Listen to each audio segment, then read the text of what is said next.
Bienvenue pour ce 3e épisode du podcast Ilgarde. Je suis toujours avec Alexandre Nastro, gérant, Louise Valory, gérante. Finalement, les deux sont les gérants, je crois. Moi, je suis là. Eh bien, moi, je n'y comprends rien à tout ça, mais c'est aujourd'hui, on va parler de ça pour essayer d'y comprendre. Comment est-ce qu'on a fondé Ilgarde ? C'est quoi les galères de création d'entreprise, de gestion d'entreprise, et puis surtout de se lancer dans un secteur comme ça, à ce moment-là. Est-ce que c'est facile ? Est-ce que c'est difficile ? Est-ce que c'est la merde ? Est-ce que... j'en sais rien, moi. Bon, comment ça a commencé, Ilgarde ? Ilgarde, ça part d'où ? Ça part de nous deux, à la base, toi et moi. C'était un moment où je vivais du coup à côté de chez toi, à Fougères, la Bretagne. Je sais pas si vous avez un cri là-bas ou quelque chose comme ça. Mais j'étais venu travailler là-bas après justement avoir travaillé au CNC, le Centre National du Cinéma. Et en fait, j'étais venu travailler dans une boîte de prod, justement du côté de chez toi, une boîte de prod où justement toi tu y étais.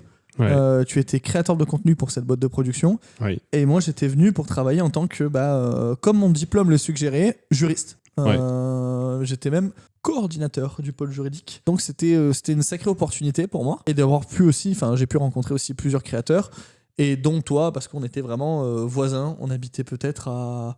T'habitais dans la rue perpendiculaire à la mienne. Ça, c'est super intéressant, je pense. J'allais dire 45 secondes l'un de l'autre, mais... Non, t'habitais dans la rue perpendiculaire à la mienne. Ouais, la mienne était plus jolie de rue.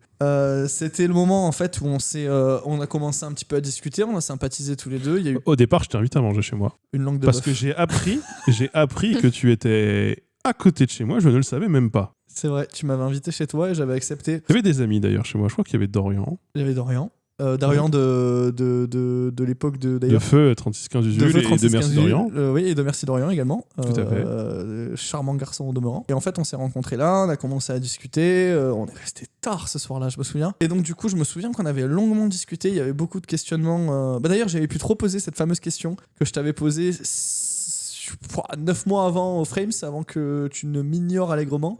Ah ben, en même temps, bon. Qu'est-ce que c'est pour toi un bon agent, que tu m'avais complètement nexté. Et là, du coup, je me souvenais même pas de toi, si je peux me permettre. Je me souvenais juste pas de toi. Permets-toi de cet affront. Parce qu'il m'a dit, mais tu sais, on s'est déjà parlé à Frame. Je lui ai dit, ah bon ? Alors là... Et oui, c'est vrai, donc je t'avais reposé cette question-là. D'ailleurs, je t'avais dit que tu m'avais ignoré. Tu t'en battais les couilles royalement. Est-ce que je m'en souvenais pas ? Ouais, j'aurais aimé que tu sois au moins un peu le cul merdeux, quoi, mais c'était pas le cas. Non. Vraiment jamais. Pas. Bah non, je m'en souviens pas, que c'est Dieu que je le dise. Mais ça a donné le ton, et en fait, on a pu discuter, et là, j'ai pu te poser la question, cette re-question de qu'est-ce que c'est pour toi un agent, et de là, on a discuté pas mal. Je pense qu'on partageait vraiment la même vision, mais moi, je sortais de l'école, c'était différent, j'avais pas travaillé sur YouTube, je savais pas ce que c'était vraiment être agent, je connaissais même pas les métiers là-dedans. T'avais bien envie de bien faire. Ouais. Je vais vous dire honnêtement, au vrai de vrai, au tout début, je ne faisais même pas la différence entre un agent et un producteur. Donc bon, c'est pour vous dire à quel point je partais de... En même temps, la boîte dans laquelle t'étais faisait les deux. Oui. Ouais, c'était une boîte de prod qui disait qu'il faisait de l'agence et qui disait qu'il faisait plein d'autres choses. Et du coup, j'étais aussi perdu parce que j'étais juriste de ça. Moi, je devais gérer un peu tout ça, tous les contrats, tous les gens. Surtout qu'il y avait pas mal de créateurs, il y avait pas mal de choses à négocier là-dedans. C'est très compliqué d'être juriste pour un métier qu'on comprend pas. Oui. À partir de là, de toute façon, dans ta volonté de bien faire, c'était de ton métier de t'intéresser à l'écosystème pour pouvoir faire des beaux contrats. Puis plus que juriste, j'étais coordinateur du pôle juridique. Donc en fait, j'étais le seul juriste, techniquement.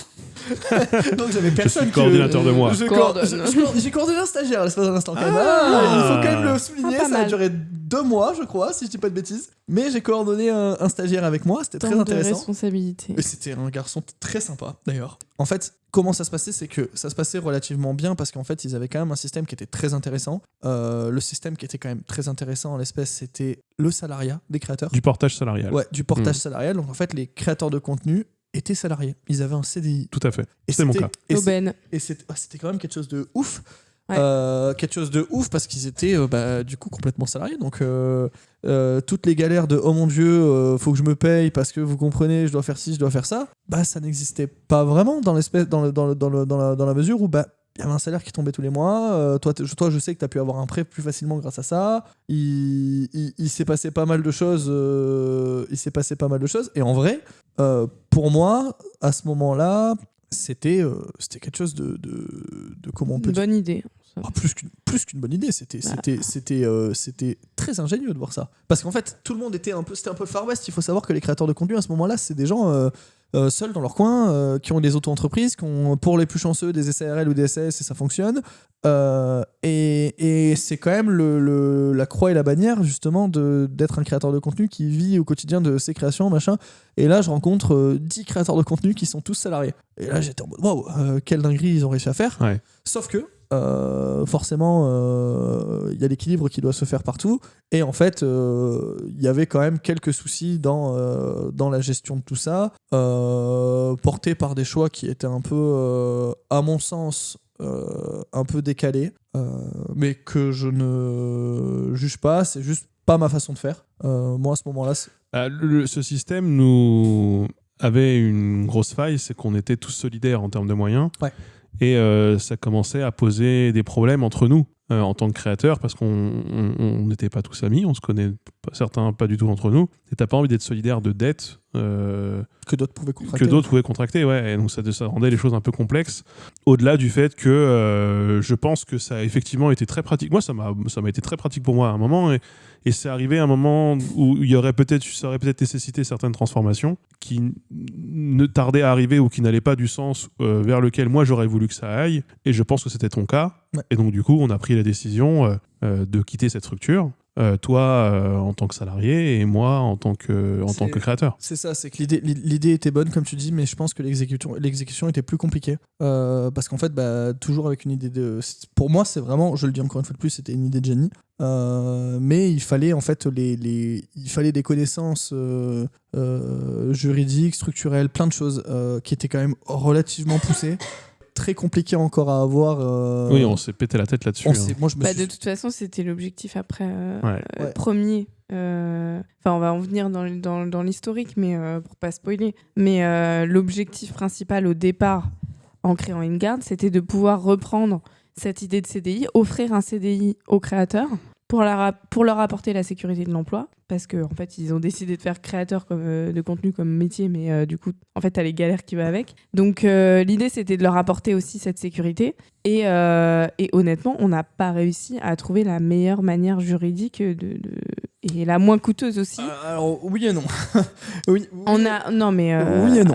En Oui. fait, c'est en pratique hyper compliqué à résoudre. Ça sert à rien qu'on rentre dans les détails, mais effectivement, le point de départ, je pense, de la création de InGuard, ça a été de pouvoir offrir cette solution, mais d'une manière juridiquement viable, oui, et sécurisante pour chacun des créateurs, qui ne repose pas sur la solidarité. Moi, quand je suis parti, l'idée, c'était pas de devenir patron de ma propre boîte. Enfin, oui, mais l'idée, c'était de pouvoir avoir cette même protection que l'endroit que je quittais, parce que le simple fait de pouvoir le chômage, si jamais tu fermes, si ça se passe mal, ou le fait que si tu payes moins de cotisations sociales quand tu es salarié que quand tu es ton propre patron, pour une protection qui est plus importante, ça, c'était beaucoup plus intéressant. En termes de chiffres, si vous voulez, un SMIC aujourd'hui, alors c'est des chiffres, c'est louche que je donne parce que j'ai pas les calculs en tête.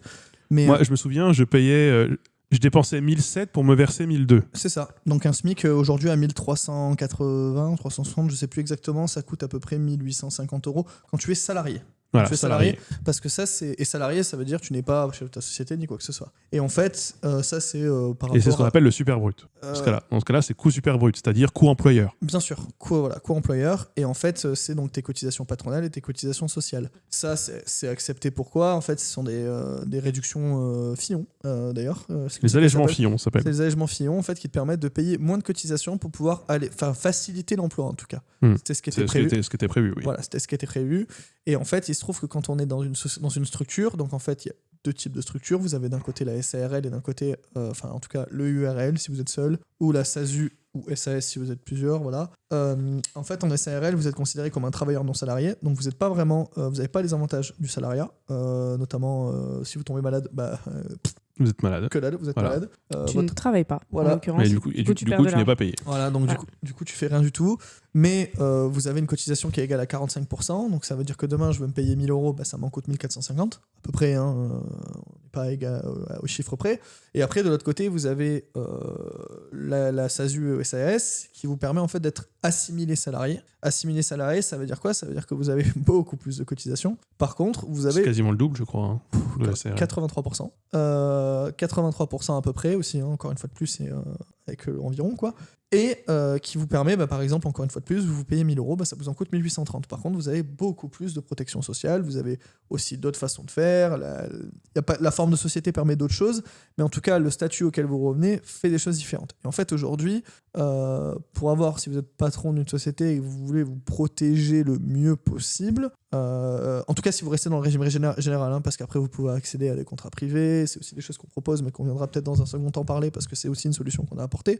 Mais si vous voulez rester dans le côté naturel des choses, avoir une SASU, ça vous protège plus en tant qu'individu. C'est ce qui se passe. Donc quand vous payez en assimilé salarié, vous payez beaucoup plus cher, mais par contre, si demain vous tombez malade, il y a des choses qui sont prévues, il y a plein de choses qui sont prévues comme ça à côté. Et en fait, on se rend vite compte que pour 1 000 €, vous en payez 1830, et j'étais en train de vous dire justement tout à l'heure que pour en toucher 1360, ça vous en coûtait 1850 quand vous étiez salarié. Ouais. Donc tout de suite, vous voyez que les économies, elles sont plus trop là. Ouais, c'est-à-dire on perd 300 € quasiment de salaire. 300 € quasiment de salaire, et puis c'est exponentiel, parce qu'en fait, quand vous payez 1500, quand vous êtes salarié, ça vous en coûte à peu près 2000, grand max 2100.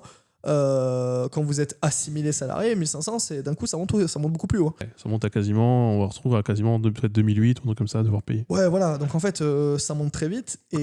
Souvent ce qu'on dit, c'est qu'il faut quasiment faire x2 dans ce cas-là, entre ce que la société va payer et ce que vous touchez en tant qu'individu sur votre compte bancaire. C'est ça. Donc du coup, en fait, il fallait réfléchir à une situation où, ok, l'auto-entreprise, c'était bien jusqu'ici parce que, en fait, vous payez les cotisations que vous devez payer et puis tout le reste, c'est dans votre poche. Sauf que quand vous passez en société, comment on fait à ce moment-là? Parce que le salariat, tu veux dire? Non, passer en société, là, pour l'instant. Mais dans ce cas-là, tu parles de l'auto-entreprise. Dans notre cas, on est en salariat. Oui, voilà. Vous avez ce truc-là de salariat. Et en fait, c'est pour ça que c'est une très bonne idée, en fait, de salarier des créateurs. Parce que demain, vous salariez des créateurs. Demain, je sais pas, moi, vous tombez malade. Vous pouvez pas sortir de vidéo pendant un mois. Il y a l'assurance maladie. Il y a l'assurance maladie, il y a plein de choses. Et en fait, vous avez quand même votre salaire qui tombe. Peut-être pas à 100%, mais au moins à 80%, c'est déjà pas mal. Ouais. Il y a plein de choses qui se passent.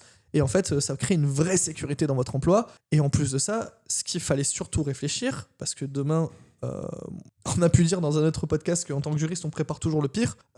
YouTube, ça vient d'une plateforme américaine qui a des billes en France. Demain, ils décident d'arrêter. Quel travail vous avez? Donc, vous dépendez littéralement d'une société privée qui peut, du jour au lendemain, décider. Alors, je ne pense pas, parce que les parts de marché sont quand même importantes. Il y a plein de choses qui sont quand même assez sécurisantes pour dire que voilà. Mais il faut quand même penser que, peut-être que ce ne sera pas éternel, peut-être que machin. Et en fait, si du jour au lendemain, vous vous retrouvez sans travail, soit vous avez fait des économies et tout va bien, vous allez pouvoir vous retourner, soit vous vivez un peu au jour le jour, et du coup, vous n'avez même pas le droit au chômage, parce que en assimilé salarié ni en travailleur non salarié, il n'y a pas de chômage. Donc nous, la question qu'on s'est posée, globalement, c'est comment est-ce qu'on pouvait faire partir de ce fonctionnement qui nous allait pas pour essayer de refaire la même chose, comme tu le disais, sécuriser de manière juridique. Et c'est là où peut-être tu interviens, parce que moi, j'étais pas là dans cette partie-là. Nous, on se connaissait pas, on s'était jamais vus, toi et moi. Alex m'a dit, moi, je veux bien qu'on fasse quelque chose, mais par contre, j'embarque Louise. Je fais jamais rien sans Louise. Bonjour. Salut, ça va? Et moi, je ne sais pas, tout ça, après, ça vous appartient, j'étais pas là. C'est vrai. Mais moi, ce qui s'est passé avec Alexandre, c'est qu'on s'est connus sur les bancs de la fac à Toulouse, en master droit du numérique. Très bonne formation au demeurant. La Ménard, très forte. Et donc, on est devenus super copains. Et puis, après, on est partis à Paris tous les deux pour le travail. Voilà, parce que dans le domaine du droit des médias, c'est quand même à Paris que tout se passe. Et puis, pour la petite histoire, on s'était dit au resto, on avait bouffé de la viande, comme d'hab. Bravo à la planète. C'est bon, la viande. Oups. Et on avait papoté tout de nos vies, quoi. Et puis on s'était dit, là, ce qu'on va faire, c'est qu'on va apprendre chacun de notre côté. On va récupérer des skills. On l'avait pas dit comme ça. J'avais certainement pas dit ça, moi. Des compétences. Oui. À gauche, à droite, parce que tous les deux, on n'avait pas les mêmes... On n'aimait pas forcément la même chose et tout. Et puis, vers 30 ans, on s'était dit qu'on ouvrirait notre boîte ensemble. On était sous quand on a dit ça. Justement, on était bien sous et c'était vraiment le truc en mode à 30 ans d'ouvrir une boîte, on était en mode ah ouais, trop bien. Ouais, le truc que tu dis à ton pote mais qui se passe jamais. 2 mois plus tard, Alex m'appelle. Moi, c'était un moment où j'étais en train un peu de me chercher. J'avais bossé du coup au CNC, donc dans le cinéma. Il y avait plein de trucs que j'aimais dans le cinéma et d'autres trucs que j'aimais pas. Globalement, ce que j'avais bien aimé dans le cinoche, c'était le côté un peu événementiel. Les petits fours. Les petits, voilà. Les petits fours et le champagne. Les petits fours. Voilà. C'était vraiment ça. Et après, j'ai bossé dans la pub. Et ce que j'ai bien aimé, c'était les petits fours. Parce qu'il y en avait encore plus, parce que c'était les régies qui payaient. Ah, bien sûr. Et oui, c'était pépite. Mais tu fais ce travail pour les petits fours aujourd'hui. Elle en mange beaucoup moins aujourd'hui. Ouais, à chaque podcast, de toute façon, il y a des petits fours. Ouais, tu pars. Bref, et du coup, non, ce que j'aimais bien dans la pub, c'était l'idée de la pub, etc. Même si bosser pour des grosses entreprises, ça me posait un petit cas de conscience parfois. Mais par contre, c'était l'arborescence un peu des boîtes de pub qui me saoulait. Genre le fait d'avoir un N+1, 2, 3, 10. Et le fait de me dire, en fait, là, je vais devoir vraiment attendre des années avant d'avoir les responsabilités que j'ai envie d'avoir. Et donc, ça me manquait. Enfin, je me disais, bon, bah là, je commence en bas de l'échelle, normal, on va dire. Mais dans les grosses boîtes de pub, en fait, bref, le côté Startup Nation et tout, ça te saoulait. Ça me saoulait. Et en fait, j'avais envie d'avoir des responsabilités tout en ne pas attendant 10 ans. Pardon si c'est trop demandé. Bravo. Bravo, madame ambitieuse. Ça, c'est la culture de l'instantané. Ça, ah ouais, c'est les jeunes aujourd'hui. J'avais envie d'avoir des petits fours et d'être le N+1. C'est quoi le problème? Elle voulait tout. C'est vraiment ça. Non, mais du coup, voilà. Et en plus, j'avais pas envie d'habiter à Paris. Ah, ça, c'est chiant. C'est un vrai sujet. Parce que pour le coup, donc j'aurais pu aller rester à Paris quelques années, mais il aurait vraiment fallu que j'ai un job qui me plaise à 100%. Et ça, pour ça, je voulais travailler dans une chaîne télé, mais pareil, un peu chiant. Et donc j'étais au milieu de tous ces doutes. Alexandre est arrivé en m'appelant. Mes gros sabots. Avec tes gros sabots. Salut Louise, tu veux ouvrir une boîte avec moi? Je crois que c'était vraiment juste ça. J'ai dit ok, texto. une Texto, boîte de quoi? Non, mais texto, ouais, c'était vraiment ça. Et c'était vraiment ça. Et moi, ça arrivait pile au moment où, de toute façon, j'étais en vacances, donc en train de faire une pause au milieu de tous mes questionnements. Tes dernières, d'ailleurs, vacances. Eh ouais. Et du coup, j'ai dit oui tout de suite. Il m'a dit, ah bah, tu vois ce que je fais comme travail? Bah, faire la même chose, mais en mieux. J'ai dit, ok. Et on l'a fait. C'est vague, hein, vendu comme ça. Ouais, mais parce en fait, que toi, tu le faisais pas, ce travail. Ben oui, mais il m'en parlait quand même tous les jours. Enfin, on s'appelait beaucoup. Et il m'a dit, bah voilà, enfin, genre, je t'expliquerai toute la partie que tu connais pas. Et moi, en même temps, c'est vrai que comme je venais de bosser dans la pub et tout, il y a quand même des ponts évidents. Enfin, et sur toute la partie juridique que j'avais déjà. Et donc, ça m'a pas paru... Enfin, voilà, c'était pas très compliqué à comprendre non plus, de savoir dans quoi je m'embarquais. Et puis, bah après, voilà, on s'est lancé là-dedans. J'ai quand même terminé mes vacances avant de travailler sur Ilgard. Parce que quand même, mollo. Ouais. Et puis, bah, à partir de là, on a fait un appel tous les 4 parce que on a cofondé la boîte avec Lenny. Qui ne fait plus partie de l'aventure, mais voilà, on a fait un call tous les 4 et puis on a papoté parce que du coup nous on se connaissait pas du tout, on a mis du temps en plus avant de se rencontrer dans la vraie vie. Oui, super longtemps. On s'est vu au quasi Friends, un an, je crois. Ouais. Quasiment, ouais. C'est la magie de l'internet. Alors que Lenny, pour le coup, je l'avais déjà vu plein de fois. Toi, je t'avais vu beaucoup. Moi, je vous avais vu tous. Mais Louise, non, ouais. connu cette meuf. C'est celle-là. J'étais un peu le point qui nous reliait un peu tous, quoi. Le lion. La moutarde dans la vinaigrette. La maïzena, ouais. Et ouais, du coup, en vrai, on s'est bien entendu. Enfin, on s'est tout de suite fait confiance, en fait, je crois. Enfin, en tout cas, de mon côté. Et puis, bah, on s'est embarqué là-dedans. Et puis après, bah voilà, d'un point de vue plus pratique, ouvrir une boîte, ça demande pas que de l'énergie et pas qu'une idée. En plus, il n'y avait pas qu'ouvrir une boîte. Il y avait ouvrir aussi les boîtes, des créateurs, qui nous rejoignaient. Qui nous rejoignaient. Ouais. C'était vraiment le Il y avait moment la mienne à ouvrir aussi, par exemple. Par exemple. Je me souviens, c'était en 2022, ça, si je dis pas de bêtises. C'était Oui. la fin d'année 2022. Fin 2022. Moi, je venais de rentrer à Marseille. C'était un grand moment, ça. Ça, je me souviens. C'était compliqué parce qu'il fallait faire ça. Nous, on faisait souvent des appels pour savoir... parce que, alors... Au moment de créer Ilgard, il y avait tout un système de société mère, société fille, parce qu'on devait s'occuper des sociétés de chacun. Et en fait, je me souviens, on appelait ça les... Amanda et les Juliette. Les Amanda et les alors, Juliette. Amanda était la société mère qui était du coup l'ancienne C'était le titre Ilgard. de travail, le nom de travail. Devenu Ilgard. Et Amanda, parce que Amanda lire, et j'avais besoin d'une maman qui était un peu vieille. on s'accroche. C'était Et Juliette, c'est ma petite cousine. Donc les Juliettes, c'était les sociétés des créateurs. Et en fait, comme on avait toujours cet objectif de trouver la manière d'offrir un CDI aux créateurs, manière juridique. de manière juridiquement viable, en fait, c'était clairement genre... pouvoir créer un CDI pour des gens dont c'est impossible, qui sont leurs propres patrons. Si je me souviens bien, l'idée c'était de pouvoir justifier d'un lien de subordination entre la société mère et la société fille pour pouvoir salarier le créateur qui détenait la majorité des parts de la société fille. Et ça va même encore plus loin. Après, on peut faire un cours de droit du travail. Parce que c'était de la... Putain, j'avais bouffé de la jurisprudence dans tous les sens. J'avais acheté un hyper précis de droit des sociétés pour essayer d'un peu comprendre tout ça, tout démêler. Parce qu'en fait, c'est simple. Ce qu'il faut se dire, c'est qu'à partir du moment où on a une société, qu'on a des parts dans une société, techniquement, on est censé être soit assimilé salarié, soit travailleur non salarié, tout ça. Ouais. Bon. Tout simplement parce que si c'est ta boîte, en fait, t'as le droit de te virer. Oui. Et si t'as le droit de te virer, t'as le droit de toucher Pôle emploi un peu comme tu veux.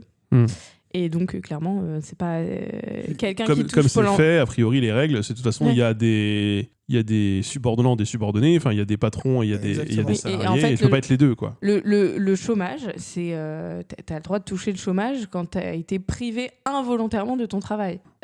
Involontairement, ça veut dire que c'est pas toi qui t'es viré. Donc c'est pas toi qui as fait fermer ta boîte. Donc c'est pour ça que tu prends un risque quand tu ouvres ta boîte, c'est parce que si tu la fermes, tu te retrouves sans rien. Donc là, il fallait que le créateur puisse avoir sa boîte, mais que si sa boîte ferme, ce soit pas de son fait.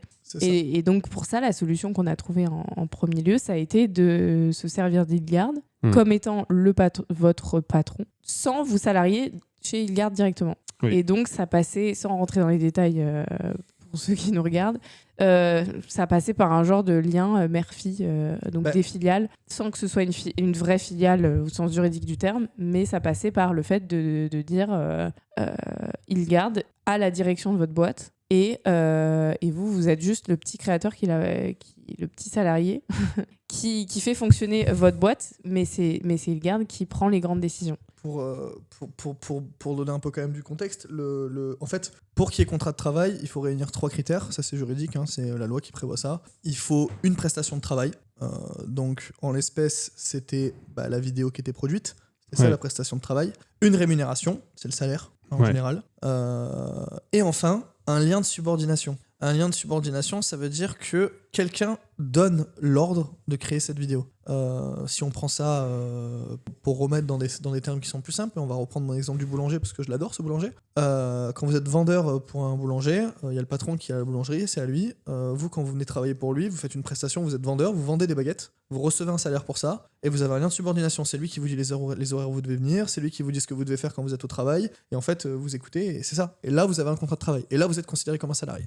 Et en fait, c'est ce qu'on a essayé de recréer avec Ilgard. Enfin, en tout cas, avec toutes les sociétés. Et plus ou moins dans l'idée, c'était que les sociétés FI, donc la mère Ilgard, feu Amanda, même si elle fait envie, la vraie Amanda, mais feu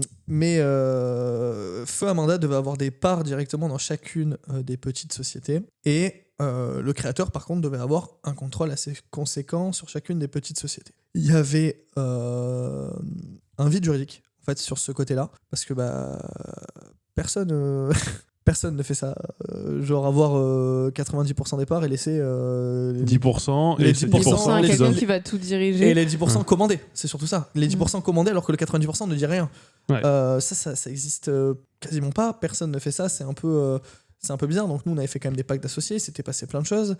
Et la réflexion était là. On arrivait à créer de toutes pièces en fait tout ça. Et en fait, au final, quand on a demandé quand même la validation auprès de France Travail, Pôle emploi avant. Ils nous ont dit à situation factice, on ne répond pas. Et en fait, Ce qui veut dire que en gros faites le test et puis peut-être que vous aurez cotisé pour rien. Voilà. Et peut-être que vous allez vous faire défoncer, peut-être qu'il va rien vous arriver. Et en fait, c'était un risque qui était beaucoup trop grand. Ça se trouve, on aurait eu raison de le faire. Honnêtement, ça se trouve, on se serait retrouvé dans une situation, on nous aurait dit vous allez créer la jurisprudence. Voilà. Ouais. Demain, la jurisprudence, vous allez la créer, elle va pas être à votre bénéfice. La seconde chose, c'était aussi Enfin, ça demande quand même une énorme confiance entre le créateur et Hilgard de nous laisser des parts de ta boîte de prod. Et dans les deux sens. Dans les deux sens, parce qu'en fait, nous, ça signifiait vraiment qu'on prenait la présidence de ta société. Et être président d'une société, ça demande beaucoup de responsabilités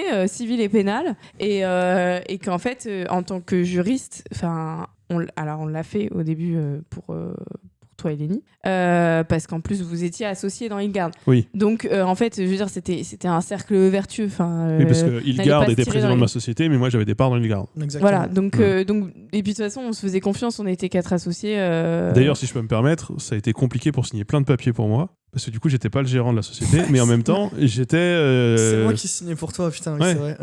C'est vrai. Même encore très récemment pour ma voiture. Ouais. Pour la voiture de la société Linguisticae. C'est toi qui as dû me donner un pouvoir de signature. Et c'était quand même une situation qui était. Et pour Lenny aussi, on avait eu le cas pour son bail. Hein. Ouais. On avait dû lui faire un mandat et tout aussi. Mais voilà, en fait, il y a eu. En pratique, alors c'était super. On avait trouvé la solution juridique. Optimal et théorique. Voilà. Précise-le parce que j'ai pas envie qu'il y ait un expert en droit du travail qui me dise non c'est de la merde ton idée. On a été voir. On en avait parlé avec des spécialistes, ils nous avaient dit ouais pourquoi pas. Ouais voilà, pourquoi pas, personne. Allez voir. Voilà. Mais voilà, théoriquement, ça tenait debout. Ouais. Mais en fait, en pratique, même dans nos communications avec les créateurs, etc., moi, j'ai dit à Alexandre au bout d'un moment, en fait, on va devoir faire des canevas pour expliquer ce truc-là. Ça va être genre en mode... On part déjà, c'est ce qu'on a dit dans les précédents podcasts aussi, avec un déficit de confiance de la part des agences. Ouais. Et nous, on arrive... bonjour. Et c'est parce qu'on voulait reproduire... c'est parce qu'on voulait reproduire... Que ce président de la boîte ou pas En l'occurrence, on voulait reproduire un système que les vidéastes trouvaient pratique, mais en supprimant ce défaut juridique et en même temps en restaurant une forme de confiance. Ça allait être un gros défi. Et tout en serrant quand même les fesses sur le fait que ça passe ou pas. Et si ça passait pas, on aurait vendu un truc... C'était trop complexe. Et même si ça passe, c'est... Nous, la confiance qu'on doit avoir dans le créateur parce qu'on est juridiquement responsable à sa place... moi ça m'a empêché de dormir la nuit. Donc il y en a qui nous demandaient voilà, je vais acheter de la poudre à dynamite pour faire des vidéos et faire exploser les voitures. On était un peu en mode c'est pas un truc mal, c'est ma faute. Alors qu'on n'a pas envie d'intervenir sur le côté créatif. Voilà, mais la dynamite chaud quoi, tu vois. Voilà. Je me rappelle ces discussions qu'on avait eues. Alors toi tu me disais je vais faire ma vidéo dans ma chambre. Amuse-toi, fais ce que tu veux, y a pas de problème. Ouais. Il y en a d'autres qui nous disaient ça, oui, voilà, je vais pas donner les sujets. Ça veut dire que bon, si le créateur respecte pas ses obligations... Alors, du coup, ce qu'on a quand même appris, c'est que, je sais pas si on peut dire en cas de contrôle, mais nous, en fait, en tant que créateurs, en ayant parlé avec tous ces juristes, en ayant essayé de démêler comment est-ce qu'on pouvait créer ce système un peu de manière solide et sécurisante pour les créateurs, c'est qu'on était aussi dans une forme de précarité en termes de solidarité. Par exemple, j'ai appris que tout l'argent que j'avais là-bas, ce n'était pas le mien. Oui, dans l'ancienne boîte, tu veux dire. Oui, contractuellement parlant, c'était pas mon argent. Et non. Qu'on était solidaires. Moi, j'avais pas de carte bancaire, je pouvais pas dépenser, je pouvais pas faire mes achats de matériel. J'étais en permanence obligé de. Et est-ce qu'aujourd'hui, maintenant que tu as ta boîte à part, ça m'en fout. Est-ce que tu te sens quand même un peu plus libre bien sûr, évidemment, tous les jours. C'est-à-dire que, j'ai besoin de me racheter des optiques ou de me racheter des câbles, je suis pas obligé d'envoyer un message à machin, peut-être ça prend 3 jours. C'est compliqué. Et là, non, maintenant j'ai la carte de la société, je sais faire les achats de manière raisonnée. Après, je vous envoie les factures parce que c'est vous qui faites la comptabilité. Et là, c'est là où vous vous arrachez les cheveux. C'est moi qui fais la comptabilité. Voilà, c'est toi qui fais la comptabilité. La tienne, c'est moi. Voilà, et je sais qu'il y a eu des créateurs qui sont plus faciles que d'autres. Il y a eu des périodes récemment où il y a eu beaucoup d'achats, de beaucoup de petits trucs. J'ai des sueurs froides rien d'y penser. Il y a des sites internet qui facturent très mal pour pas citer celui qui commence par AMA et des sites qu'on utilise Quand même beaucoup, hein. Ouais, quand même, ouais. Qui sont pratiques au demeurant. Ouais. Et donc finalement, on l'a pas fait ce système. On a commencé et puis mais c'est pour ça, enfin c'est ce qu'on disait, c'est pour ça qu'on a pris du temps pour se roder, etc. C'est qu'on a essayé des trucs, on a gardé des idées, on en a enlevé certaines. Enfin on a mis bien 6 mois avant de. Plus. Bah, on a mis un an, presque 1 an et demi. Oui. Non, mais après c'était lancé, on savait où on allait, tu vois. Mais on a mis du temps avant de déjà savoir quelle solution on allait apporter. Et puis après, est-ce qu'on s'embarquait là-dedans ou pas, quoi. Et c'était quand même beaucoup d'un coup, parce qu'une fois que Ilgard était lancé, on avait quelques créateurs directs. On a eu direct, je crois qu'on était à 4 ou 5. Ouais. Et il fallait faire donc, la création de ces boîtes, les gérer, l'administratif, la comptabilité, négocier tout. Et la négociation de contrat pour que ces boîtes continuent d'avoir une pognon qui rentre. Et plus que la négociation de contrat, parce qu'il a fallu faire... En fait, c'est des choses qu'on ne pense pas, mais la responsabilité civile, il a fallu trouver la bonne, parce que pour chacune de vos... L'assurance, il a fallu trouver les bonnes, les mutuelles, il a fallu trouver les bonnes, plein de choses. Les banques, on a eu beaucoup de choses. Les banques, il a fallu trouver les banques, ça a été bien relou. Ça, je me souviens, ça c'est moi. Ça, bien joué, mais ça c'était dur. Parce et que la quand banque, ça s'est solutionné il n'y a pas si longtemps, en plus sur certains créateurs. Ouais. Parce que jusqu'à récemment. C'était dur de trouver des banquiers. Enfin, pour la banque, c'était dur de trouver. Moi, j'avais le problème en personnel. Ah oui. Trouver des banquiers qui comprennent ce que c'est que YouTube. faire des boulots sur Internet, YouTube. J'ai fini par trouver mon banquier sur Twitter.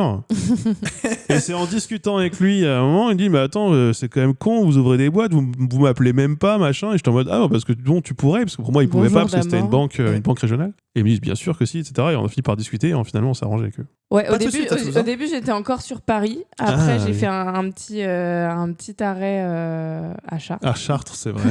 Pour me faire opérer. Et puis après, Toulouse. Ouais, moi je suis rentré à Martigues et après je me suis installé à Marseille. Et du coup, on a maillé le territoire. C'était important, c'était quelque chose qu'on voulait faire parce qu'en fait, Paris c'est très bien, j'ai pas de problème avec Paris. Mais j'essaie de rester consensuel. T'as envie de parler à tous les gens qui sont à Paris qui nous écouteraient?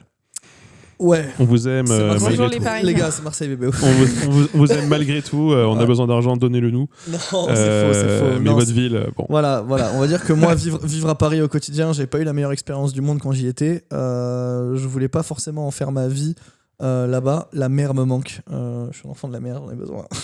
Du coup, me réinstaller à Marseille, c'était un peu logique. Pour moi. Et en fait, c'était aussi une des choses qu'on voulait faire avec Ilgard, c'est qu'en fait, on s'est beaucoup rendu compte que c'était un secteur très parisien, finalement. Ouais. Tout se passe à Paris, beaucoup de choses. Alors que les créateurs n'y vivent pour la plupart pas. Et non, c'est ça. Et c'est ça qu'on s'est dit, en fait. C'est qu'on s'est dit, c'est quand même dommage. La France est un merveilleux pays, mais où il y a beaucoup de choses à faire. Et en fait... juste voir tout à Paris, c'est cool, mais en fait, je vais parler comme un Parisien, mais les provinces, ça existe. J'aime pas dire ça. Les provinces, ça existe. Oh là, je en région, ah oui. Non, mais maintenant, ils vont en région, les Parisiens. Ils vont en région. Je préfère dire en région que en province. Ouais, je suis d'accord avec toi. Ouais, mais je pense que les deux termes dans tous les. De toute façon. Mais du coup, donc, pour nous, c'était important. Et de toute façon, toi, t'étais à Fougères. T'étais à et j'y suis toujours. Et j'y compte, je compte y rester. Je trouve ça incroyable. À Fougères, oui, ouais, c'est sympa. On est ravis pour toi. Et du coup, toi, Louise, à Toulouse. Mais ouais, et du coup, moi à Marseille, parce qu'en fait, on s'est dit qu'on voulait faire un maillage un peu, en fait, finalement. Alors, il est pas total, parce qu'il nous manque l'Est, il nous manque plein de choses. Je viens de l'Est. Et moi, je viens du Sud. Et par tous les chemins, j'y retourne. mais non, c'est... Après, c'est parfois un peu compliqué de pas... du coup, pendant longtemps, on s'est pas vu monter. Oui. Et c'est parfois compliqué. Enfin, au final, là, on se retrouve à chaque fois pour le podcast. En fait, on voit bien quand même qu'on avance, même en motivation et tout, beaucoup plus quand on se voit, quoi. Ouais. Ah, il y a beaucoup de choses qui se passent. C'est un défaut autant qu'une qualité d'être aux quatre coins, faut le dire. Enfin, les premières difficultés quand on s'est lancé. YOLO, hein. Ouais. Déjà. On a vraiment fait YOLO, celui-là. Voilà, on n'avait pas d'investissement de départ, donc on a commencé comme ça. J'allais dire cul nu. Mais oui, on a commencé cul nu, vraiment. On a commencé cul nu. On avait quelques créateurs qui étaient prêts à nous suivre. Oui, on avait un bagage quand même. On avait un bagage. Le fait d'être avec vous, avec des créateurs, c'est vrai que moi, ça m'a permis d'être quand même sereine sur la suite parce qu'en fait, on avait aussi vos relations, vos contacts. C'est les avantages qu'on avait d'être avec vous. Nous, du coup, on vous apportait un savoir-faire à côté. Ça a fait un bon début. Et après, ça a été le défi administratif de monter tout le truc, trouver les bons intermédiaires, la banque, le truc, le machin. Ça nous a pris du temps. Rédiger les statuts, tout ça, tout ce que un entrepreneur doit faire au début. Non, puis alors les entrepreneurs juristes, quand il s'agit de rédiger des statuts. Voilà. Alors moi je vous dis honnêtement, dans la façon qu'on a travaillé, alors on est tous les deux juristes, Louise et moi, ça y a aucun souci. Louise est plus une vraie juriste que moi. Voilà, on va dire que s'il y a quelqu'un que... Tout ça parce que je porte des lunettes. Oui, j'en porte aussi de temps en temps. Mais c'est vraiment la vraie juriste, c'est celle qui est vraiment à cheval sur tout. Je pense que je le fais aussi, mais c'est vrai que peut-être, propension à ce que ça me gonfle parfois, Louise carré. Mais carré des fois, à un point où au début, des fois ça nous posait même problème parce que ça devenait long. C'est quelque chose qu'on a dû à trop vouloir bien faire. En fait, c'est ça, c'est qu'au début, on était vraiment en mode on veut tellement bien faire. Puis on voulait tellement mettre du droit dans un secteur qu'il n'y en avait pas. Ouais. Qu'en fait, il a fallu aussi s'adapter à... Moi, j'ai dû m'adapter à mon auditoire aussi, tu vois. Genre, pour rédiger le contrat de l'agence, par exemple, c'est pas le meilleur contrat du monde juridiquement, parce que... Enfin, juridiquement, en soi, il est carré. Mais par contre, c'est pas écrit comme un notaire écrirait. Mais en fait, j'ai dû forcément revoir ma syntaxe juridique à la baisse, mais c'est pas... Parce que t'es pas notaire. Parce que déjà, je suis pas notaire, Dieu merci. Et parce que... Et parce que, en fait, juste, je m'adresse à des créateurs. L'idée derrière ça, c'est pas de les enfermer derrière des bondieuseries de contrats, etc., qui font... déjà, il est assez long. Et à chaque fois qu'on l'envoie à un créateur, il nous dit « Ouais, 10 pages, tu t'abuses un peu. » Je dis « Non, mais t'inquiète, prends le temps. Mets 15 jours à le lire si tu veux. » Mais juste écrire dans des termes simples, ça veut pas dire que le contrat, il est moins protégeant. Alors, oui, il y a des termes juridiques que les juges vont préférer lire si jamais il y a un conflit. Mais le but, pour moi, c'est d'envoyer le contrat au créateur et qu'il n'ait pas l'impression que je suis en train de le niquer en cachant des clauses derrière des beaux mots. Surtout des beaux mots, parce que voilà, un truc tout bête, mais juridiquement, enfin, si on doit parler comme ça, une vidéo, ça s'écrit pas dans un contrat, on écrit un vidéogramme. Au bout d'un moment, vous écrivez vidéogramme 30 fois dans la vidéo, enfin dans le contrat, au bout d'un moment, mon Dieu. Et voilà. YouTube, c'est pas YouTube, quoi. Ah oui, il faut pas écrire YouTube, il faut écrire plateforme de partage de vidéos en ligne. Voilà. De vidéogrammes. Oui, il y a des vidéogrammes, c'est ça en plus. Donc en fait, ça devient vite compliqué, lourd, alors que le but c'est d'aller à l'essentiel parce qu'on parle avec des gens qui sont pas des juristes. Et c'est vrai que dans un premier temps, moi j'avais envie de bien faire, donc il y a des trucs. Et puis même, nous on a été aussi conseillés par des copains à nous qui étaient juristes et tout. Pareil, ils étaient en école d'avocat ou de notaire. Et ils étaient là en mode non mais attends, t'as pas écrit l'an 2022 en toutes lettres, mais ton contrat va être invalidé par le juge, quoi. Si j'envoie ça à un créateur... C'est ça. En fait, c'est qu'il a fallu faire... il a fallu trouver un... Et ça faisait partie aussi des choses qu'on a dû apprendre sur le tas. Parce que nous, en fait, à l'école, déjà, il faut savoir qu'en fac de droit, on nous apprend pas à faire un contrat. Genre, je me rappelle pas d'un exercice où on a dû faire un contrat. Ça a l'air d'être important, quand on fait du droit. Si, on en a fait en Master 1. En Master 1, en quatrième année. Une fois. Ouais. Alors, c'était pas vraiment un contrat, d'ailleurs. C'était écrire des conditions générales de vente pour un site de e-commerce. Ah ouais, on a fait ça ? Dans les débuts, ça a été dur de trouver l'équilibre sur tous nos papiers juridiques. On avait envie de les faire hyper carrés, etc. Je me rappelle le premier contrat que j'avais fait, c'était Roxane qui nous avait fait ça. Roxane, qui est une excellente juriste. On la salue, bien sûr. Et on la salue énormément, qui m'avait justement entraîné, qui m'avait filé un contrat et qui m'avait dit j'ai mis plein d'erreurs là-dedans, trouve-les. C'était la toute première fois que je sortais de la fac et j'avais jamais vraiment vu un contrat de ma vie. Et je venais d'être coordinateur d'un pôle juridique. Voilà, c'était ça l'histoire. Et elle m'envoie ça et j'étais en mode waouh. Alors, Il se trouve que c'est ce qu'elle m'a dit, je pense qu'elle a dit ça pour me faire plaisir, que j'avais eu la meilleure note qu'elle avait jamais vue à ce truc-là. Parce que c'était des profs en même temps. Je pense Et il a eu 9. Je pense qu'elle ne le donnait pas à beaucoup de juristes, honnêtement. Mais elle m'avait dit ça m'avait mis bien en confiance, c'était sympa.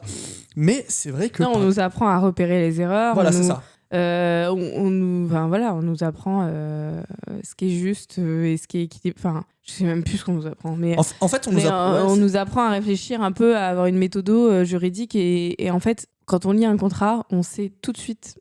Et de toute façon, c'est là-dessus qu'on faisait nos commentaires, etc. Oui. On sait tout de suite à quel avantage est le contrat, ou s'il est équilibré. Donc s'il est à l'avantage d'une des deux parties. Ouais. Et en fait, c'est, par exemple, même on décortique ça sur des articles de loi, etc., ou des décisions des juges. Moi, une fois que j'avais compris ça en droit, c'était tout chousse. Ah oui. En gros, on me donne un article de loi, par exemple, qui a pondu l'Assemblée nationale, enfin voilà. Et on va me dire de le commenter. En fait, le gros du propos, c'est de dire à qui profite le crime. C'est de dire, est-ce que cet article il est à l'avantage du consommateur ? Est-ce qu'il est à l'avantage du vendeur ? Est-ce que c'est plutôt pro-locataire, par exemple, ou plutôt pro-propriétaire, tu vois, dans un bail d'habitation, des trucs comme ça.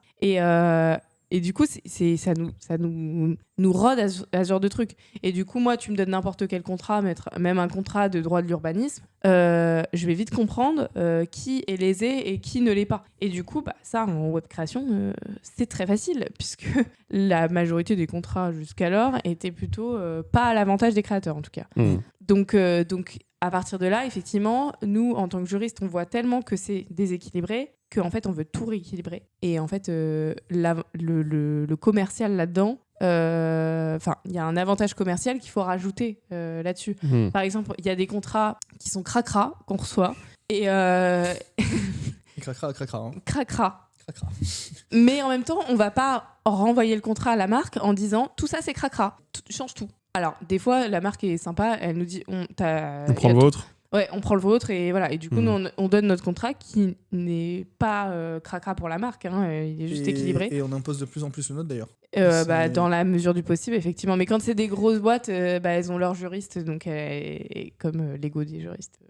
Ils veulent garder le leur. Et du coup, là, on se dit, en fait, si on renégocie chaque clause, même des petits trucs, genre mal rédigés, en fait, on passe pour des relous et le deal va nous passer. Enfin, on va pas réussir le truc parce qu'ils vont juste nous dire, en fait, tu sais quoi, on prend quelqu'un d'autre, en fait. Et donc là, effectivement, c'est vraiment le début, moi, qui a été un peu dur au départ, de mon ambition de juriste de rééquilibrer tous les contrats, de prendre un niveau et en fait de me dire non, en fait, là, qu'est-ce qui est vraiment hyper grave là dans le contrat ? Ok, ils ont rajouté, ils veulent récupérer les droits d'auteur à perpétuité. Là, c'est non. Et du coup, tous les autres trucs qui sont mal rédigés, je vais être là en mode, qu'est-ce qui est le plus important ? Qu'on récupère cet argent et que la marque ne nous tourne pas le dos. Et deux, que quand même les intérêts essentiels du créateur soient respectés. Donc, du coup, en fait, il faut faire des compromis. Et du coup, moi, ça a été dur de signer des contrats qui étaient à moitié cracra. T'avais fait un compromis, t'avais nettoyé la moitié de la merde, mais t'avais laissé l'autre moitié. En vrai, c'est important, tu vois, des trucs tout bêtes, comme tu disais, mais tu vois, moi je pense pas que ce soit un truc cracra en tant que tel, mais parfois un commentaire épinglé plus la description, ça peut être chiant, tu vois. Est-ce que c'est aussi chiant que ce que tu disais, on a les droits sur ta vidéo, les droits patrimoniaux sur ta vidéo, ad vitam aeternam. Bon, s'il y a un truc que je dois enlever dans le contrat, je m'en fous que tu mettes le commentaire épinglé, entre guillemets, tu vois, c'est pas très grave ça. Tandis que dans l'autre sens, il faut quand même réfléchir. Et en fait, tu te retrouves quand même avec des contrats où, alors quand c'est les nôtres, moi je suis très content qu'ils signent les nôtres. Ça va très bien, tout le monde est content, c'est très équilibré, on met personne dans... C'est l'intermédiaire. Oui, voilà, on fait le vrai intermédiaire. Par contre, quand on prend le contrat de quelqu'un, à ce moment-là, il y a toujours un moment où on est obligé de faire un compromis. Et que ce soit avec des sociétés françaises ou des sociétés, alors pire encore avec des sociétés étrangères, quand les gens viennent d'un pays, n'importe lequel, mais il y a toujours des clauses, parce que il faut savoir qu'en France, on a un truc qui s'appelle l'exception culturelle, oui. L'exception culturelle qui nous permet en fait d'avoir un droit d'auteur particulièrement protégé. Et la France fait vraiment des pieds et des mains pour ça. Et en fait, ça n'existe pas. Le créateur n'a pas les mêmes droits aux États-Unis qu'en France. Ouais, il y a des logiques de copyright dans d'autres pays, tandis que nous, c'est pas le cas. Et en fait, eux, ils réfléchissent avec des logiques de copyright, ce qui n'est pas possible en fait avec des créateurs français.